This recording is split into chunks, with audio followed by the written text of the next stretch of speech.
this then allows me to use my block plane to plane a random chamfer off the edge of a leftover piece of white oak beautifully. It works.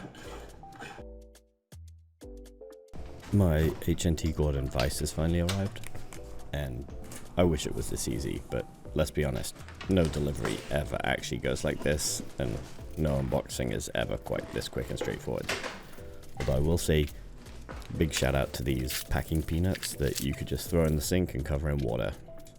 First things first, I need to clear some crap off my workbench. This is all for future projects. It's a lot of hard maple. Thanks to a Windwood LLC. So I went with these HNT Gordon Vises because they seem like the simplest to install. They also are, in my opinion, the most beautiful vices. And I didn't want to have to deal with adding in the extra lumber for the mouths of the vices and then trying to fit all that hardware and making sure they don't rack, etc. So this vise is non-racking. And then we've got this little tail vise, 150 millimeters of throw. So I'll have to plan the dog holes accordingly, but essentially that's where I'm going with this. The problem with this vise is it's 74 millimeters. Yes, we're gonna be working in millimeters in this just because this is from Australia and they work in the metric system. So 74 millimeters from the bottom of the vise to the top, or essentially where I have the vise mounting plate, and my bench is 90 millimeters thick. So first job is to cut out a little area for the hardware for the vise to be mounted. So we're gonna mount this big guy first and then we'll go into this one next. So yeah, I flipped the bench on its side, I dropped the bench on its side, but you know, it's pretty hard to move something that weighs almost 300 pounds when you're on your own. So first order of business, cut out that little, the little slot for the mounting plate, and then get this bad boy attached.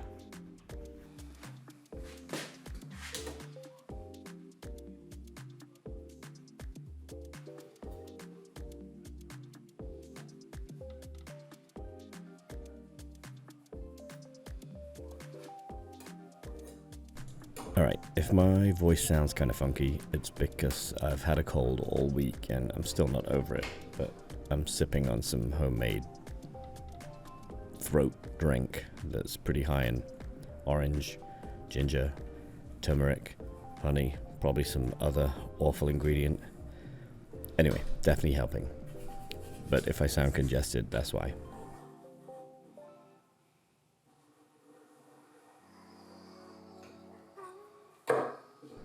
I probably should have installed this vise earlier in the project, but when I first tried ordering it, I ordered it from this American company because it's an Australian vise, and there's only one place in the US that stocks it.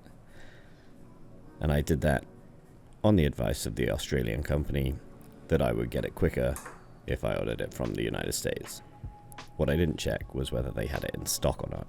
So I ordered it, and it was not in stock for the next 3 weeks. So I went direct to the manufacturer in Australia, and weirdly it took less than a week to arrive, which is pretty awesome.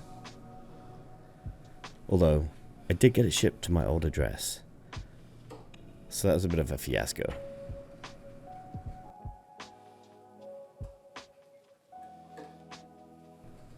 Marking this out is a little awkward just because of how close to the leg it is. It's going to make removing this material an absolute nightmare.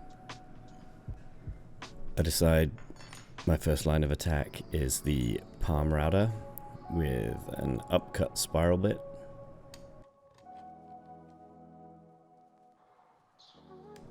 This I'm going to use to at least get me started and get me as close to the leg as possible, but I already know I'm going to have to do a whole load of handwork with chisels.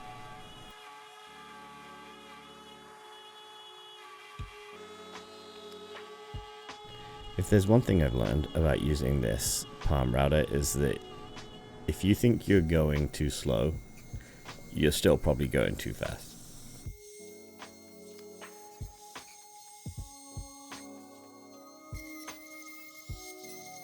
because this bit's so small and the area is so large, I decided to do this like crisscross pattern and then use that depth to basically show me how far to chisel down to.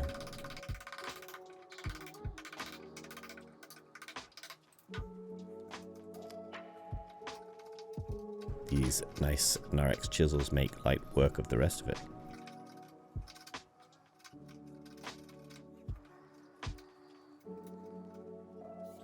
So, I slap the vise in. It's a super simple installation actually. All you need to do, well, I'm not going to give you a good example of how to install it, but anyway, there's these 4 carriage bolts that go underneath. You do a little bit of tightening, you make sure the vise is tight to the edge of the bench, and then you clamp them down nice and tight. Damn, look at that thing, so shiny, so pretty. Nice and tight on that block, with really not very much effort on the handle. Oh, another look at that buttery smooth action. Chef's kiss.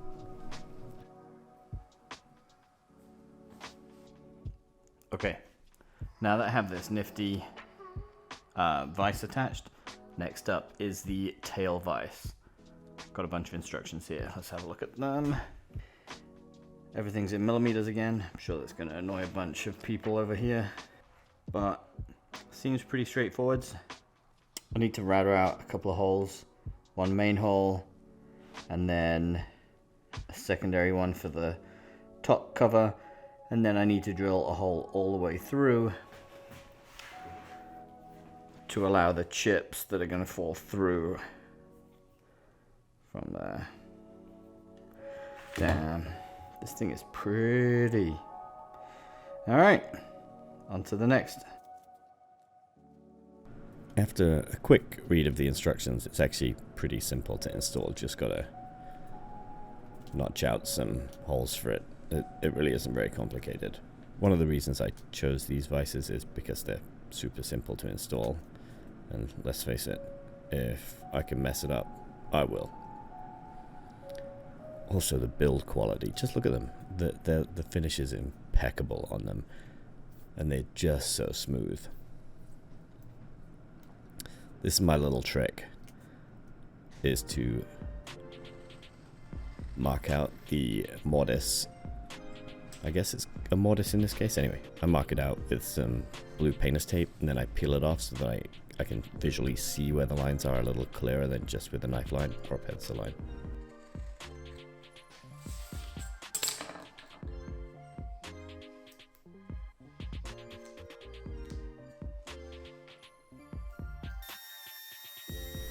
Ooh, onto a different router. This intermediate size, I guess, Bosch one. I'm actually really enjoying this. Had to order that fence extra, but totally worth it for jobs like this. Anyway, a lot of this was trial on depth, making sure that I get the right width, testing it with the tail vise, rinse and repeat over and over again.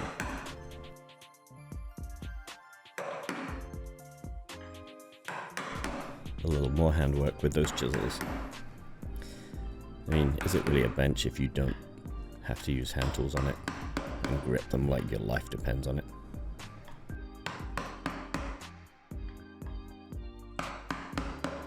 So I have routed out the hole for my tail vise, which fits pretty snug. I like the fit a lot. And then I've routed out this area for the top plate right here. This now gets installed. I need to drill a little hole down here, 5mm hole, just to make sure that catches this little knot, this little reference pin. And then yeah, it's essentially screwing in, or mounting and screwing in the top plate, and we should have a working tail vise. Then it is on to the dog holes, which I'll do a row of dog holes across the top first, and then I may leave it there for the moment. We'll see. I can always add dog holes whenever and however many I want. So yeah, next up, finish the install of this, then make the top plate, which I think I'm going to do from some quilted maple that I have laying around that's roughly the right thickness. Cool. Cool. Okay, that's not a piece of quilted maple.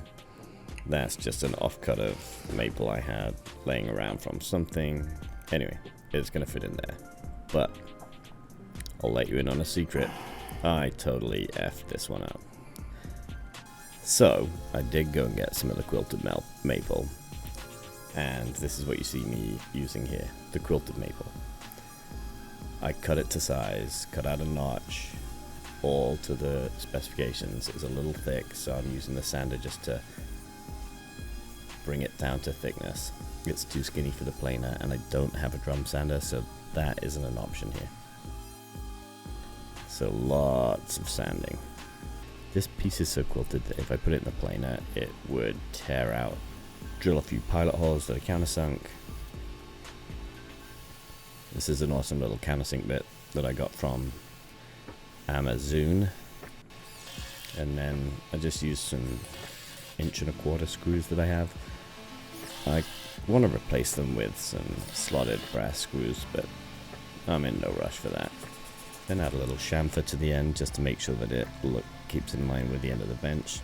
And I do a really wonderful job here of covering up the camera with the boiled linseed oil. At least you can see what I'm using to finish it. And I apply that finish.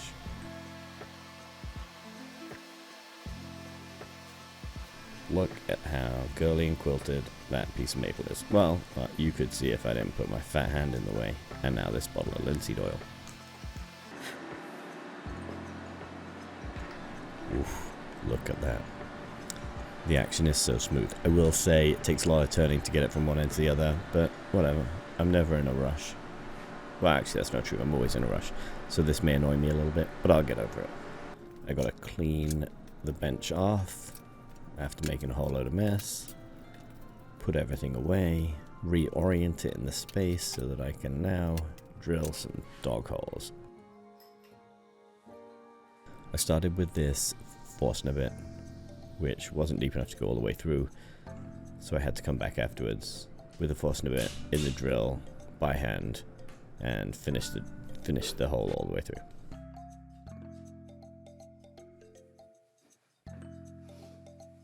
I almost sprung for the Rockler drill press, but honestly I just couldn't justify the price. This drill press seems to be fine.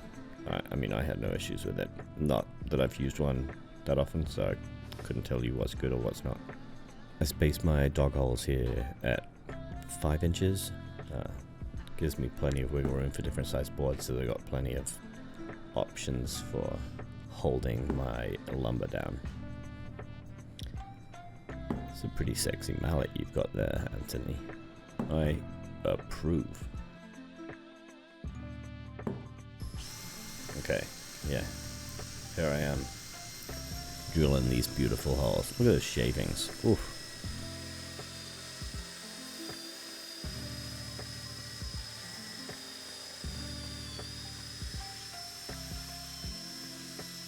And here I am coming back through with the Forstner bit out of the drill press because it wouldn't go all the way through. And actually this didn't go all the way through either. So I came back a third time with a spade bit with a much longer piece and just finished off. Quite annoying. Should probably have thought that through. Whatever. I like to add a little chamfer to everything, just so that it doesn't chip out the edges when using. More chamfer action.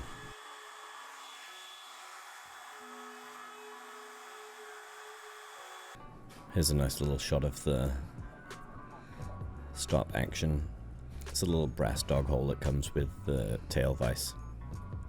I'm going to get some brass dog holes for the dogs that I made, but in the meantime, have these little plastic ones I got off Amazon just to show you how it holds it down. And yeah, this then allows me to use my block plane to plane a random chamfer off the edge of a leftover piece of white oak beautifully. It works.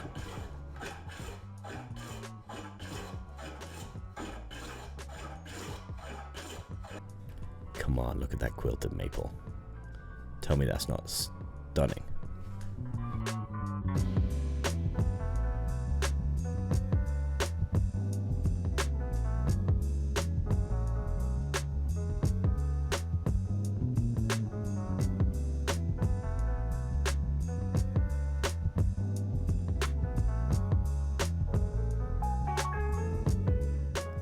until the next time, peace.